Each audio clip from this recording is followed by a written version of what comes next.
When it comes to climbing hills fast, lightweight wheels are everything. And to find out how much difference they make, I fitted my Giant TCR Advanced with the brand new Roval Alpinist CLX wheels, which weigh an incredible 1,250 grams.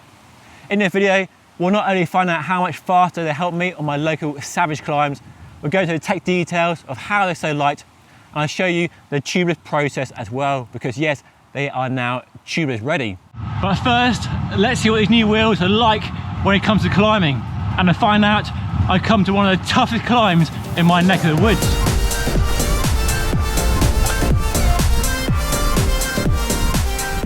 The road is called Bushcombe Lane and is rated 10 out of 10 by Simon Warren, who describes it as a vicious ascent and one of the toughest bits of road anywhere in the UK. I couldn't agree more. Measuring 1.3 kilometres long with 156 metres of height gain, it doesn't sound very intimidating at all. But the gradient numbers are shocking. An average of 12%, many sections above 25% and the steepest 30%, ensuring it definitely is one of the toughest climbs in the UK. And it's on climbs like this where lightweight wheels should be a real advantage. So I've already set a benchmark time on my Giant with some deep section MV wheels. So let's see how fast I can go today and hopefully set a new PB. Oh my goodness me. That is brutal. That steep section, about 2/3 of the way up. Really digging deep there. That was tough, really tough, but time to look at the scores. And with the deep section wheels I used previously, I set a time of 7 minutes and 13 seconds. And with the Roval Alpinist wheels, drum roll please, I clocked a time of 6 minutes and 40 seconds. Now that is a massive difference considering the average power and my perceived effort were very close between the two attempts, and the only change I made was the wheels. Right, so new wheels are clearly fast when the road points up. Let's take a closer look at how Roval has made them so light. And what makes these wheels as light as they are is a shallow, full carbon fibre rim. They measure just 33 millimeters tall, so really shallow, less carbon fibre, so less weight. The hub shells are also brand new as well and much more angular than the aero style on the original wheels launched 2 years ago, and they have ceramic bearings inside front and rear hubs. They're using the DT Swiss Ratchet EXP free hub, so solid reliability, no issues there, and fast engagement when you really get on the power as well. We then have DT Swiss Aerolite spokes, 18 in the front and 24 in the rear to keep the weight as low as possible. And then the really big story and the exciting story for me is the fact they're now tubeless ready, which they weren't 2 years ago. I'm glad these wheels are now tubeless because personally I only ever use tubeless wheels. There's a rolling resistance benefit which Roval claims can save you up to 8% at speeds of 40 km/h. That will definitely appeal to pros, but here in the real world it's the ride quality and reduced risk of flat tyres that really is a big benefit in my experience. And Roval has used a hooked bead design, ensuring no compatibility issues, and you can go right to up to 110 psi with a 26mm wide tyre. Some of you might know these wheels weren't tubeless when they launched 2 years ago.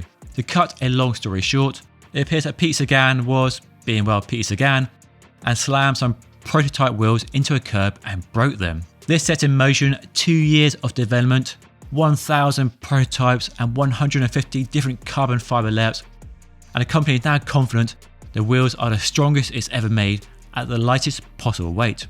The really concerning aspect about this whole saga is that the wheels originally passed the UCI's own crash test, but to ensure that failure never happened again, Roval developed its own testing procedure with double the weight used by UCI. This was all in an effort to ensure the wheels can cope with a big impact and the tyre remains on the rim so the rider, pro or real world, can safely ride to a stop. Anyway, since they are now tubeless, let me show you what fitting a tyre was like, and then we'll hit the road for some more ride impressions. Now normally I would put the sealant in the tyre while half the bead is off, but for the purposes of this installation I'm going to do a dry install. So I'll put the tyre bead on and inflate it, fingers crossed, and do the sealant through the valve afterwards. So starting opposite the valve, valve's up there, I'm down here, work the rest of the bead into the centre well of the rim. And as you can see, that's just going on. And that's on. So I'm just making sure the tyre is nicely located in that central well. Right, time to get some air in the tyre. So attach the track pump there. I'll put that up there so you can all watch the moment of truth. And here we go.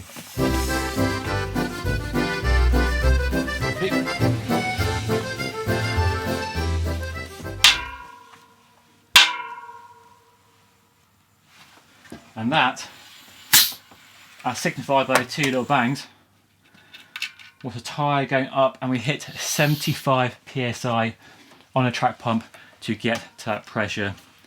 A successful installation. So all I need to do now, put some sealant in there, get the rotor and cassette on and fit them to my bike and go for a ride. So next time you see me, we'll be outside going for a pedal. These wheels feel amazing on steeper gradients when it's gravity you're fighting and not air resistance. The bike feels so lively and it kicks forward with such urgency and no delay. The bike just feels amazing underneath me, and it feels like you've got nothing holding you back at all. And when you're fighting the steepest gradients and every muscle in your body is just screaming for mercy, the stiffness of the wheels means they feel electric. There's no flex, there's no lost watts to the wheels bending under your power. You really do feel like you have an unfair advantage against your friends on deep section wheels when the road points up. I'm so busy filming, I'm still in a big ring. That's not going to help, is it? As the road points upwards once more.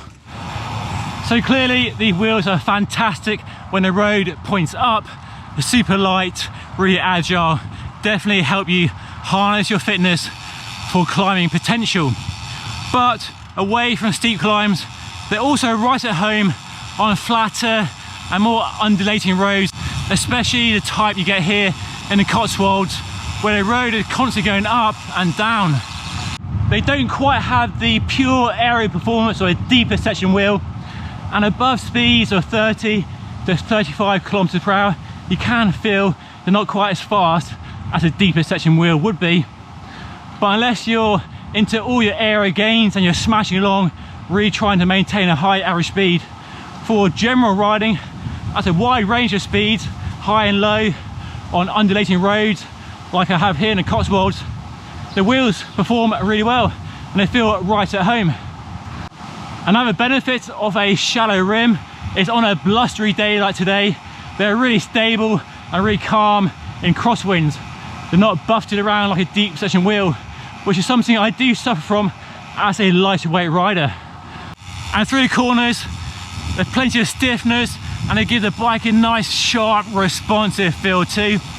And on bumpy roads, dealing with potholes and cracks in the tarmac, they feel really smooth as well, even with a 26mm wide tyre, which is narrower than a 28 I normally run. And I'm running about 70 psi front and rear. The comfort of them is really good and a good match for my Giant TCR. They give my TCR a bit more nimbleness than the usual deep section wheels I normally run on the bike. It feels a bit more lively through the corners, a bit more flickable, a bit more engaging, and a bit more fun even as well. So for that long ride comfort with exceptional climbing performance, these wheels definitely strike a really nice balance. So clearly then, the performance of these wheels is off the scale, really exceptionally good, especially if you like riding up the steepest climbs you can find.